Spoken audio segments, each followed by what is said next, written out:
DJ Ajit राज मौजना पढ़ लिख के तू हो गे पगली मंगला म्यूजिक रिकॉर्डिंग स्टूडियो खिजर सराय। Music director 7 DJ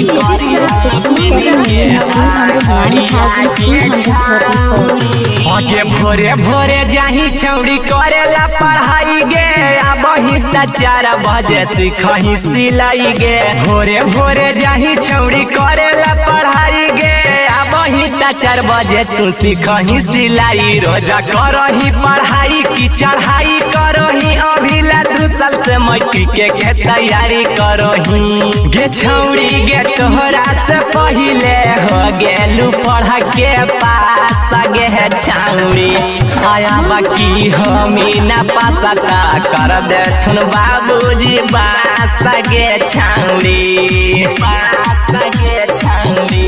mix by शरद राज। आगे रोजा रोजा लेही खाली कॉपिया किताब गे घरवा में पूछा हो त देही न जवाब गे न जवाब गे गे रोजा रोजा लेही खाली कॉपिया किताब गे घरवा में पूछा हो त देही न जवाब गे। अपन माई बाबू दुनहु के तारा लेही गे ट्यूशनियों के लइकन के बिगाड़ा लेही गे। ता क्षमा की छौड़ी आ जाही तू ट्यूशनिया छौड़ा न साही किला पर से घींचा ओढ़ानिया गे छौड़ी आ चढ़ल हाउ जहानिया किए गे छौड़ी जाही रोजा पेन्ही साला बरवा तले हौ मासा डरावा गे छौड़ी तय गे छौड़ी जाही रोजा पेन्ही साला बरवा तले हौ मासा डरावा गे छौड़ी हौ मासा डरावा गे छौड़ी। गे पढ़ लिख के तू गे पगली ले नहाऊ करिया ड्यूटी करी हाँ पेन्ही के हाथ में तू आ घड़िया गे छौड़ी की बहचे था अभी तोरा मरिया गे छौड़ी।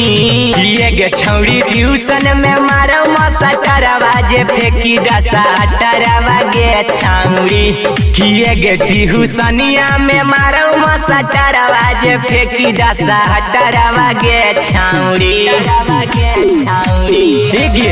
आदि पक सहारा दा सोनू सिंगर के मानले है ना बतिया बाबू मैया के बची जैता तोरई जतिया गे छौड़ी तय गे छौड़ी जबले न मन लगा के पढ़मी तबले न कुछ करमी गे छौड़ी तय गे छौड़ी जबले न मन लगा के पढ़मी तबले न कुछ करमी गे छौड़ी। मंगला म्यूजिक रिकॉर्डिंग स्टूडियो खिजर सराय।